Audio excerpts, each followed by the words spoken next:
This is a metaphor for your business's journey. Sometimes it feels like the world is throwing everything it has at you, and to succeed, you need someone to guide you through. That's what Dell Technologies advisors do. They have the Windows PCs and tech advice to help you navigate whatever challenges you're up against and get you safely to where you want to be. Call an advisor today at 877-ASK-DELL. That's 877-ASK-DELL. A start to a simpler experience with Windows 11 Pro. Hey, BA fam. We are back with another episode of Brown Ambition. Thank y'all so much for all of the lovely messages and soft welcome backs ever since we started doing these guest hosted episodes. As you guys know, Tiffany is still on hiatus and we send her all of the love and virtual hugs and kisses and all that stuff. Maybe not the kisses, that would be weird. But anyway, shout out to Tiffany and we continue to miss you a lot. But today I thought it would be fun to bring back the BAQA. We have not had our regular Q&A segment in so long. And I thought today would be the perfect day to bring that back. But I couldn't do it alone. I thought about it for a hot minute, me sitting here in this chair in my therapist tan turtleneck, talking to myself as the question and the answerer. And I decided that that would just be silly. So we have a very special guest today. Hey, Amber Jones. What's up? Hello. Thank you for having me. So you guys have never had the pleasure of seeing Amber's adorable face, but you have seen her handiwork all over Brown Ambition's social channels because Amber is our social media manager. Ooh. Yes. And her business is called My Social Gourmet. Mm-hmm. Yes, ma'am. Mm-hmm. So tell Amber, so just say a quick hello to BA fam. Hello, BA fam. So excited to be here. I am brown and ambitious, so I'm just excited to get started. She's on brand. And thank you, Amber, for all of the great content you create. And Amber and I are always collaborating on social media. And she's like, Mandy, give me your notes. Mandy, where are you? What's going on? But she does a phenomenal job. And I know that she is going to do a phenomenal job today. All right, Amber, are you ready? I am ready. Are you ready for the task of reading questions out loud? All right, Julietta, as our first question of the day. So, oh my gosh, did you ladies hear about the Navient settlement today? Am I saying that correctly? You are, I think. Navient, sure. Navient. Okay, settlement today. I am shook and I am trying to call Navient now to get an update. Can you discuss this on the show? Absolutely. So this happened when? A couple of, was it a week? Time is so weird right now. Recently, it was announced that Navient, which is one of the largest student loan servicers in the country, will be canceling the debt of 66,000 student loan borrowers. And you're so right, Julietta. I mean, I think whether you're a Navient customer or not, your question is like, wait, how can I get on that list? Please, can I refinance into Navient loans? So the good news is that you don't really have to do anything to find out necessarily if you are one of those 66,000 borrowers. As per its settlement, Navient is in charge of reaching out to those borrowers. But what I like about your question, Julietta, is that you said you were calling them directly because honestly, I would be on the phone with them right now if I had a Navient loan just to see if I qualify. It's my understanding, I was just doing some Googles, and you have to have a particular type of loan taken out within a particular period of time. And I don't want to get y'all confused by sitting here and reading out the list of eligibility requirements. What I can do is put a link to the articles that I have been reading that have that information and just tell you guys to call Navient. If you see that you may qualify based on these eligibility requirements, then I would say pick up the phone and call. If not, they've got until July of 2022 to call you or reach out to you in some form or fashion. So if you just want to hang out and chill and wait, you can do that. Yeah. Who's waiting though? I mean, not me. Listen, I would be if I had, Navient loans. It's really disheartening. I mean, I feel like we're at this time now where we're 2 years in since Biden was elected, and I was hoping that by now there would at least be an announcement of some debt cancellation. And I mean, I know there was all this back and forth about what he wasn't going to do the full amount that progressives wanted. Maybe he would do like 10,000, something like that. But there's been nothing, so something is better than nothing. But in the meantime, Right. this news, which is a whole different like case, this is a lawsuit that was filed by several states against Navient. So this is a settlement from that lawsuit. This is an entirely non-government related, case right now. But at least 66,000 borrowers will get some relief for their loans. So call Navient up if your loans are from Navient, and find out if you're one of those, or like we said, you can wait until, check your inbox, check your mailbox till July. Lord, I'm going to be checking for sure. Do you still have student loans? Are you seem stressed? I do, but I don't have that much. It's only $30K. Only $30K. Compared to everybody else, I was like, that's not that bad. I thought it was bad. No, that's true. When did you graduate, though? I still pay it down. 2019. Okay, I knew you were a baby. I know. It's a full 10 years. Listen, you're right, though. $30K is not as bad as it definitely could have been. So you got it. You're an entrepreneur. I like that they're holding it. You'll get them done. We don't have to pay right now. We still good till May, I think. You're right. Yeah, payments are paused until May. At least that's something. The next couple of questions are career questions, which are my favorite. Miss Irene, I am currently an active duty military member living in Maryland with an enlistment ending in August of 2022. But I'm applying for a clinical psychology program that would allow me to stay in the military for at least 12 more years and provide me with a doctorate education without student loan debt. The issue here is that if I do not get into the program, I will have to join the civilian workforce without any experience in the field that I will be entering. And the field is the industrial organizational psychology. I will have my master's in this field, but yet again, no experience. How do you suggest that I make myself desirable for employers? That's the first question. Is it worth my time and money to get related certifications from learning platforms to show my willingness to use valuable resources and to learn and develop myself? Ooh, this is a juicy question. So forget all the details for a second. I get this question so often. As you guys know, through Mandy Money, I offer money and career coaching, and I have been doing it pretty much nonstop since July. And so often I'm listening to women who want to know, do I need this certificate? Do I need that certificate? I'm wanting to break into this new industry and I don't necessarily have a ton of experience. So how can I make myself more, like she says, desirable to employers and show them that I've got at least the training, if not the on the ground experience? So where I'll start right now is by saying education does matter. You have the education here and the field industrial organizational psychology. I'm hearing more and more about this, but basically we're talking like the operations of companies, like human resources departments, how companies and their people work together. So this is a fast growing industry, and it's fascinating to me in general. As far as like certificates from online learning platforms, do I think that those are necessary? I struggle with this because I have heard from so many of my clients who have gotten those certificates, whether it's what's popular right now is like project management certificates. There are product management certificates, DE&I, like diversity, equity, and inclusion certificates. Like they sell them through platforms like Coursera. They also sell them through like Google has like a Google Academy or something like that where you can get these certificates. I wouldn't necessarily put my money up for those types of certifications unless I had examples of people in my field that had success getting opportunities through having those certificates.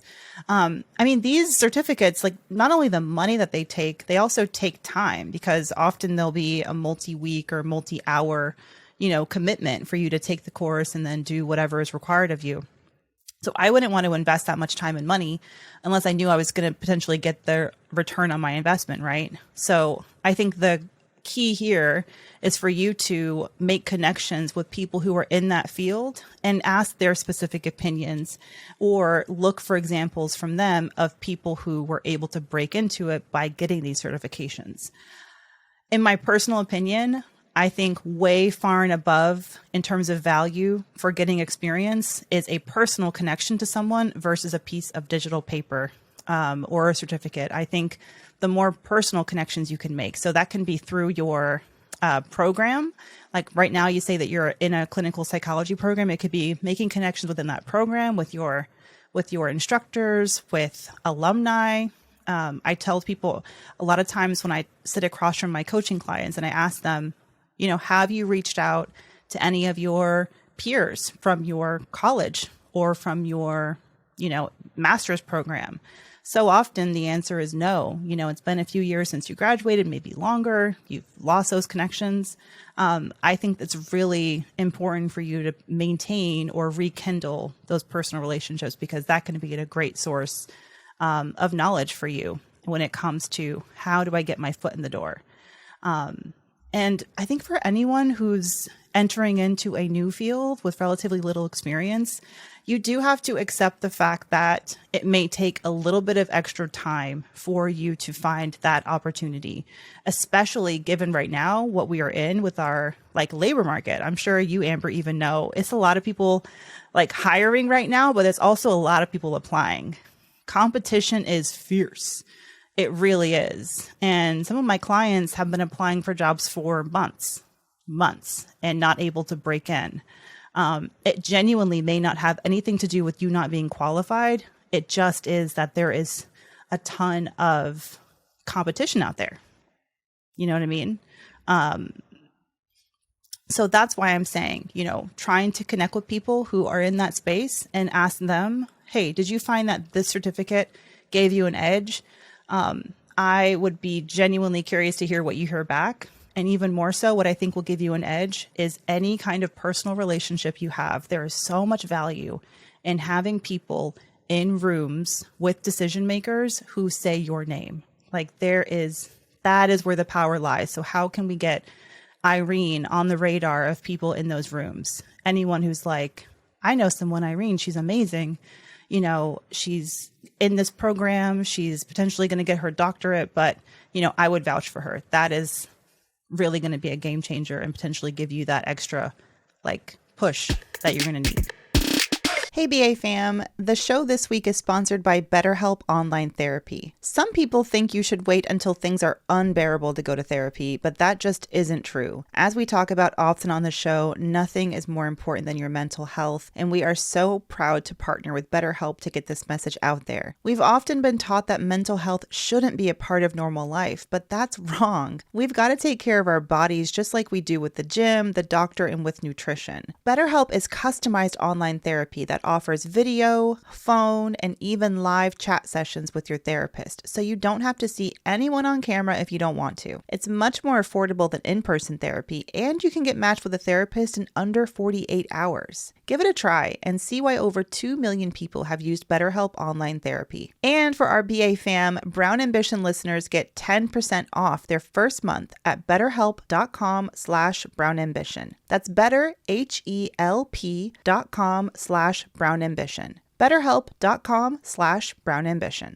Alrighty, so our next question is from one of our listeners. We're going to call her Jasmine, and she states the following question. I currently work for a pretty stable company on communications, but it is a nonprofit and it's a career area that I'm not particularly interested in.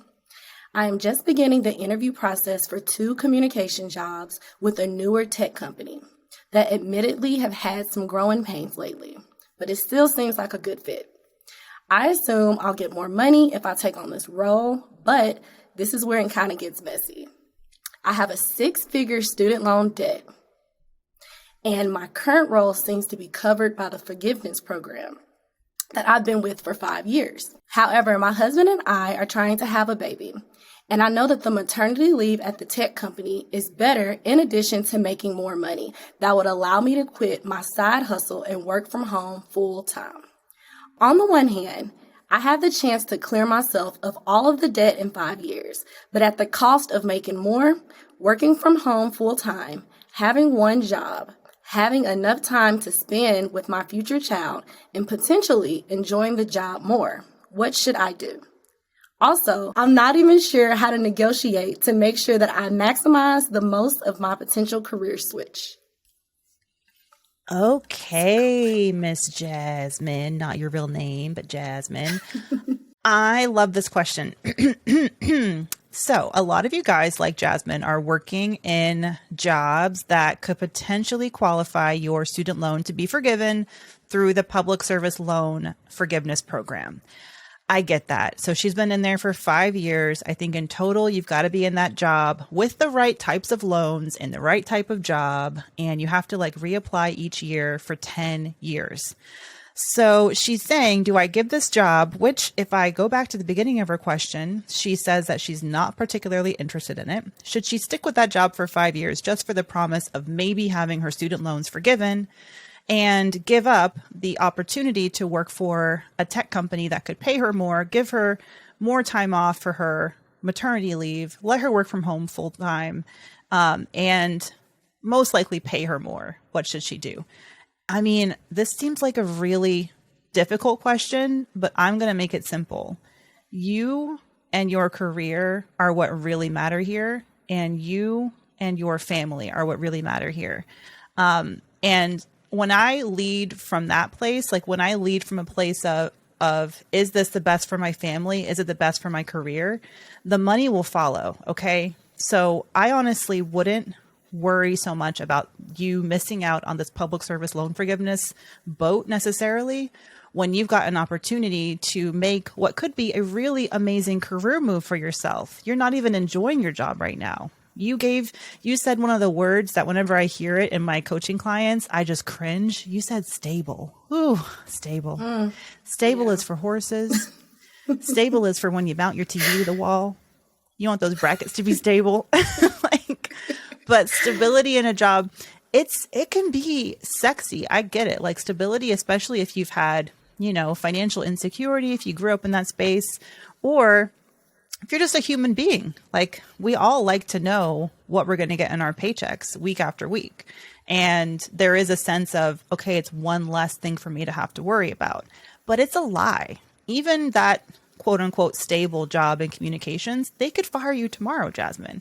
Like they could lay y'all off. They could decide that they want you to work in a different state and you don't want to move, so we're going to let you go. Like it's not exactly stable, is it? When you think about that, you are still at the mercy of someone else's budget, someone else's bottom line, someone else's business needs. So that is why I'm always reminding people, you've got to put yourselves first. So the fact that stability is the only thing this job seems to have going for it, because it ain't pay and it's not your interest level in the job, it doesn't seem like you're really getting a ton out of it. I think you are definitely at a point where you could really benefit from a new opportunity. If this new job in tech is something that would be interesting to you, it would be challenging to you, and it meets you where you want to be financially, hells yeah. The perks, those perks don't, like those are nothing to like bat an eye at. Like you've got full-time working from home privileges.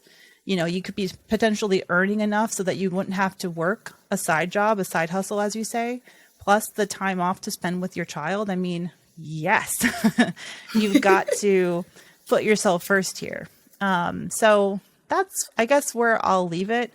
But again, just a reminder to y'all, like, I know that those government programs like the public service loan forgiveness, my husband himself, like we made a decision, what was it, like 5 years ago, that we would just go ahead and pay off the rest of his student loans because we had the money. And I didn't want to like feel as if we were waiting for a government program, which the last administration, like the last president, made very clear that any program that the incoming president doesn't want, they can just get rid of it, and honestly, things change so quickly. It doesn't seem like it, but things can change quickly when it comes to politics and government programs. So we always just put ourselves first, like what's best for us financially, what's best for our careers, and money has seemed to follow. And as long as you continue putting your career first and moving in this direction for bigger and better opportunities, the hope and the expectation is that you will be earning more so that you can pay down that debt on your own volition. One last thing though. Did you say tech? I like tech jobs. You want to know why, Amber? Why? Signing bonuses are not just for NFL players, okay? Listen, when you negotiate, because her last question is, I'm not even sure how to negotiate to make sure I maximize the potential, the most out of this.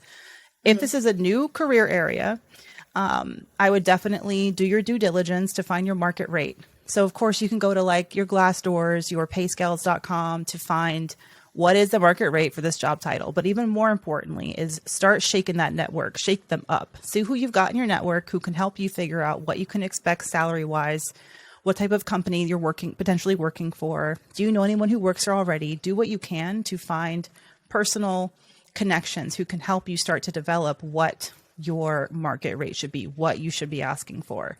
And then you don't ask for it right away. You get them really excited about you late in the job process. And when it comes time to start speaking about salary expectations, you know where you're, what you're aiming for. And you're also going to ask for a signing bonus because they don't need to know, Jasmine, that you don't love your job right now. They don't need to know all that. They don't need to know that you've been waiting for someone to scoop you up and rescue you for months and years. No, they don't need to know all that. Okay. All they need to know is that they really want to work with Jasmine, right? And that they would love if they could poach Jasmine, but Jasmine's already got a job, and she's got, 401k that she's been investing in through her job, and maybe there's some money on the table Jasmine will be leaving behind if she were to leave, and they need to know that so that they can give you a signing bonus. And with that windfall, think about the dent you could be putting in your student loans with that windfall potentially. So that's just some food for thought. Ultimately, you got to do what's best for you, what you feel comfortable with. But I think that the fact that you were interviewing is amazing. Keep doing it, whether or not this job works out or the next one. Because if you're not happy and feeling challenged and financially, paid your worth at your current job, I would not continue to suffer like that just for the promise of like a government handout, essentially, like that loan forgiveness. It's just not how I roll. I agree. Yeah. And I'll also say like LinkedIn for me will probably be like the biggest thing that I use for the network piece that you were talking about. Because I didn't really have a network. LinkedIn is the best.